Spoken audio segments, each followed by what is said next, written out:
ठीक है, तो कल मैं एक नया चैप्टर स्टार्ट करूंगा, विभव करके चैप्टर है, विद्युत विभव करके चैप्टर है, वो स्टार्ट करूंगा मैं। तो अब आप ये चैप्टर कंप्लीट हो चुका है, अच्छे से नोट्स बना लें, लिख लें, उसको याद कर लें। कुछ भी चीज़ समझ में नहीं आए तो मुझसे आप पूछ सकते हैं, कोई भी चीज़ अच्छे से, काफ़ी अच्छे से मैंने वैसे एक्सप्लेन कर दी है। कोई भी अगर कमी हो तो आप पूछ सकते हैं। मेरी तरफ से चैप्टर कंप्लीट हो चुका है, लेकिन क्या है ना, कुछ बच्चे को क्या रहता है, हमेशा एक डाउट रहता है कि नहीं, तो होशियार बच्चों एक बहुत बड़ी अपने यहाँ जो है, मैं एमपी की बात कर रहा हूँ, जो मैं नोटिस किया है, यहाँ क्या है, बच्चों को यह लगता है कि जो कराया है सर ने, जो ज़्यादा कराता है, मतलब जहाँ ज़्यादा रजिस्टर भरे हुए हैं, जिनके 5-5, 6-6 रजिस्टर, वो काफ़ी अच्छा टीचर है। कोई फ़ायदा नहीं है। आपको अगली साल मालूम हो जाएगा, जब आप 12वीं पास करोगे तब आपको मालूम हो जाएगा कि ज़्यादा पढ़ना ठीक है, एक लिमिट तक अच्छा है, नॉलेज गेन करना ठीक है, लेकिन आप जिस 12th के लिए इतनी नॉलेज लेना अच्छी नहीं है। आपसे उतना ही पढ़ो जो आपके एग्जाम में है। देखो, दो तरह की होती है पढ़ाई 12th में।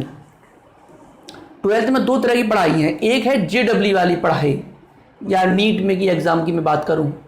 एक है क्लास 12th में जो MP बोर्ड, किसी भी बोर्ड या कोई भी बोर्ड ले लो, मैं बोर्ड एग्जाम की पढ़ाई।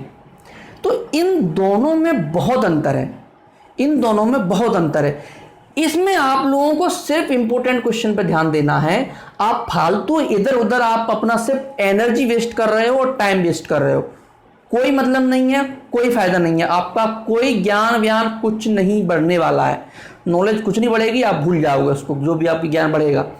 अगर आपको करनी है पढ़ाई, JEE और नीट की पढ़ाई करनी है, वो पूरी एक अलग दुनिया है। उसमें फिर ये भी हो जाता है शामिल, क्योंकि देखो क्या है, मैं आपको बताता हूँ, सर्किल बताता हूँ। ये नीट और JEE की दुनिया है, ये उसका सिलेबस है जो उसमें पूछा जाता है। MP बोर्ड इतना है, इतना सिलेबस, अगर ये कर लिया तो ये तो हो ही गया, इसे फिर करने की आवश्यकता नहीं है। तो अगर आप पूरी दम लगा रहे हो, 5-5 रजिस्टर याद कर रहे हो, कोई फायदा नहीं है। एंड में जाके याद आपको उतना ही रहेगा, इंपोर्टेंट याद करोगे। आप अपने जो भी आपके सीनियर, आप उनसे पूछना, मैंने तो भैया 5 रजिस्टर याद किए, उससे कुछ फायदा हुआ? जीवन में कुछ भी फायदा हुआ है? कोई फायदा नहीं हुआ।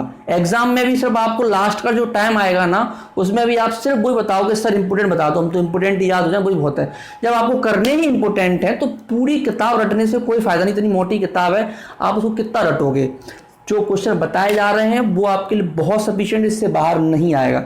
सिर्फ आप इतना ही याद कीजिए, इसकी मैं गारंटी दे रहा हूँ, इससे बाहर नहीं आएगा तो नहीं आएगा, ठीक है। अब मेरा खुद का एक्सपीरियंस है, देखा हुआ है, बहुत कुछ देख लिया है। MP बोर्ड की तो आपको टेंशन लेने की जरूरत ही नहीं है, ठीक है। चलिए, तो अपन यही समाप्त करते हैं।